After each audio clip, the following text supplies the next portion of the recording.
এত সহজে যে এত সুন্দর বোঁদে তৈরি করে নেওয়া যায়, না দেখলে বিশ্বাসই হবে না। কোনো রকমের ছাঁচ বা মেশিনের দরকারই নেই। খুব সহজে কিন্তু ঘরে থাকা উপকরণে একদমই কম খরচে পুরো দোকানের মতন ঝরঝরে বোঁদে বানিয়ে নিতে পারেন। আর এইভাবে বোঁদে তৈরি করলে একেবারে পারফেক্ট পুরো দোকানের মতন বোঁদে হবে। নমস্কার বন্ধুরা, নতুন একটা পর্ব দেখার জন্য আপনাদের সকলকে স্বাগত জানাই। আজকে একদমই অল্প খরচে সামান্য একটু বেসন দিয়ে একদম দোকানের মতন ঝরঝরে রসালো বোঁদে বানিয়ে দেখাবো। বোঁদে বানানোটা একটু ঝামেলার মনে হয়, তবে এইভাবে বোঁদে তৈরি করলে দেখবেন একদমই সহজ মনে হবে, কোনো রকমের ঝামেলা মনেই হবে না। তো চলুন খুবই সহজভাবে বানিয়ে দেখাবো, আশা করছি আপনাদের অনেক ভালো লাগবে। প্রথমে একটা বাটি নিয়েছি, এবারে বাটির মধ্যে নিয়ে নেব মেজারমেন্ট কাপের 1 কাপ বেসন। আপনারা চাইলে আরো বেশি করে দিয়েও তৈরি করতে পারেন। এবারে বাটির মধ্যে নিয়ে নেব। আর এই বোঁদে তৈরি করার জন্য দেখবেন একটা বেসন আছে, হাতে নিলে একটু খসখসে মনে হবে বা একটু দানা দানা ভাব থাকবে, সেই বেসনটা দিয়ে কিন্তু বোঁদে ভালো হবে না। আর একটা বেসন আছে দেখবেন হাতে নিলে একেবারে মসৃণ আর একদম মিহি মনে হবে, সেই বেসনটাই কিন্তু নিতে হবে এখানে।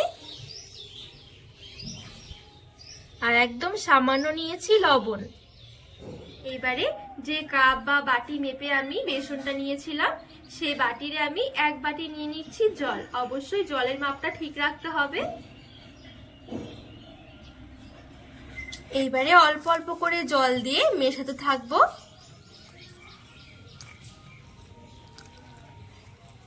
আর এখানে খুব বেশি জল একেবারে বেশি করে ঢেলে দিয়ে মাখানো যাবে না, অল্প অল্প করে দিয়ে মেখে নিতে হবে।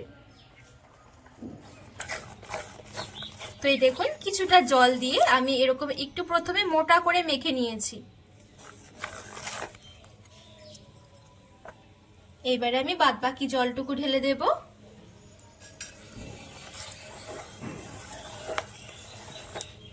তো এখানে সবটুকু জল দিয়ে আমি খুব ভালো করে মিশিয়ে নিয়েছি। আর এখানে মনে রাখতে হবে, যতটা বেসন নেবেন, মানে 1 বাটি বেসন নিলে 1 বাটি কিন্তু জল নিতে হবে, এর বেশিও নয় আবার কিন্তু এর কমও নয়। তো এই দেখুন আমি একদম স্মুথ ভাবে বেসনটা মেখে নিয়েছি। একটু ভালো করে মিশিয়ে নিতে হবে, আবার কিন্তু খুব বেশি ফেটিয়ে নেওয়ার দরকার নেই। দেখবেন একটু ভালো করে মেশালে এরকম একদম স্মুথ হয়ে যাবে। আর এই দেখুন বেসনের গোলাটা ঠিক এখন এরকম রয়েছে।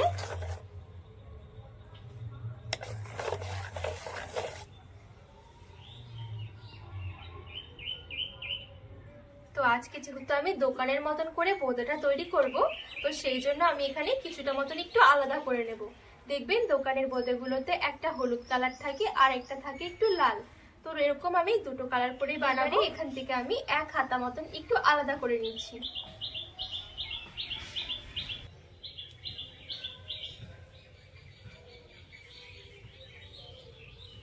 তো এই দেখুন আমি এখানে 2 ভাগে ভাগ করে নিয়েছি, আর যেটা লাল বোঁদে বানাবো সেটা আমি একটু কম নিয়েছি। এবারে এখানে আমি একদম সামান্য একটু দিয়ে দিচ্ছি কেশরের কালার। এটা একেবারে অপশনাল, আপনারা যদি কালার খেতে না পছন্দ করেন না দিলেও হবে। আর এখানে একদম সামান্য একটু দিয়ে দিচ্ছি রেড কালার। ভালো করে মিশিয়ে নেব।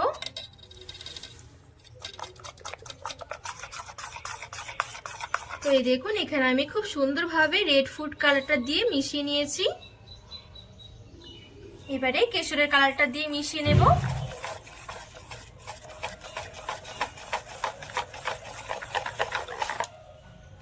তো এখানে আমি কেশরের কালারটা দিয়েও খুব ভালোভাবে মিশিয়ে নিয়েছি। এখন কিন্তু বোঁদে তৈরি করার জন্য দুটো ব্যাটারি আমার রেডি। এইবারে বোঁদে ভাজার জন্য কিছুটা তেল আমি একটু ভালো করে গরম করে নেব। তো এদিকে তেলটা আমি খুব ভালোভাবে গরম করে নিয়েছি। আর এই দেখুন তেলটা ঠিকঠাক ভাবে গরম হয়েছে নাকি সেটা বোঝার জন্য একটু আমি তেলের মধ্যে ছেড়ে দিয়েছি। আর এই দেখুন সঙ্গে সঙ্গে কিন্তু তেলের উপরে ভেসে উঠেছে, তার মানে তেলটা খুব ভালোভাবে গরম হয়ে গেছে। আমি বোঁদেগুলো ভেজে নেব। আর ভেজে নেওয়ার জন্য এই দেখুন আমি এখানে এরকম একটা ছিদ্রযুক্ত তেল ছাকনা নিয়েছি।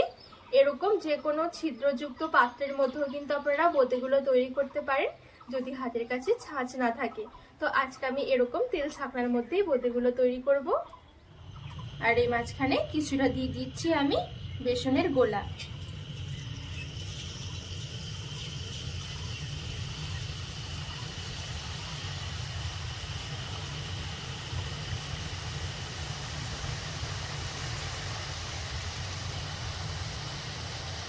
কোনোভাবেই কিন্তু ঝাঁকানোর দরকার হবে না, আপনি দেখবেন এরকম টপ টপ করে পড়তে থাকবে।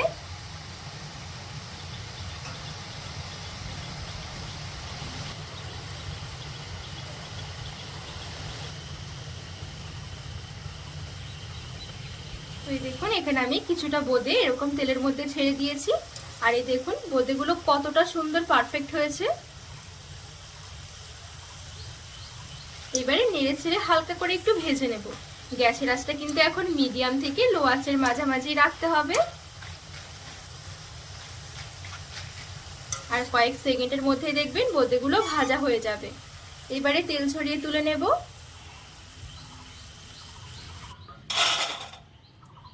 তো বাদ বাকি বোঁদেগুলো ঠিক একইভাবে ভেজে নেব।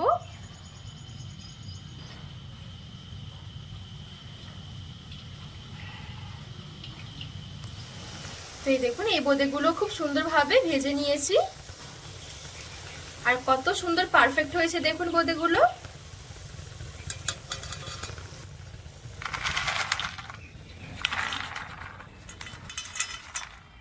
এইবারে আমি রেড কালারের বোঁদেগুলো ভেজে নেব। আর যতবার বোঁদে ভাজবেন ততবারই চেষ্টা করবেন এই হাতাটা একটুখানি পরিষ্কার করে নেওয়ার, তাহলে কিন্তু বোঁদেগুলো অনেক গোল গোল হবে।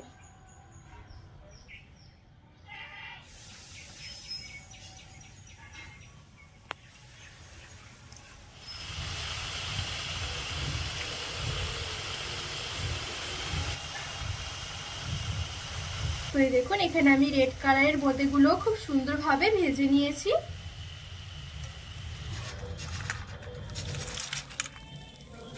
তো এখানে আমি সবগুলো বোঁদে আমি খুব সুন্দরভাবে ভেজে নিয়েছি।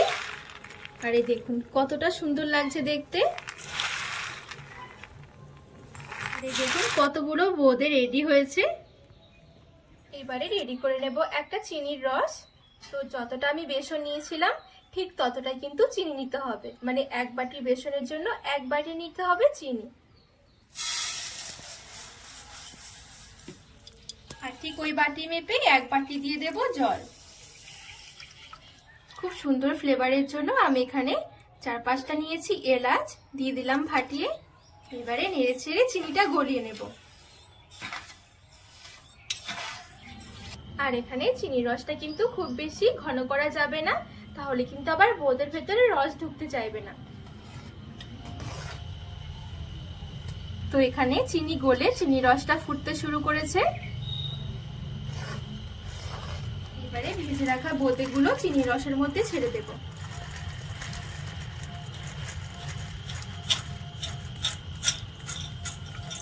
আর গ্যাসের আঁচটা এখন একদমই হালকা রেখে নেড়ে ছেড়ে নেব। আর একটু জাল দিয়ে নেব, মোটামুটি ঘড়ি ধরে ঠিক 2 মিনিটের মতন।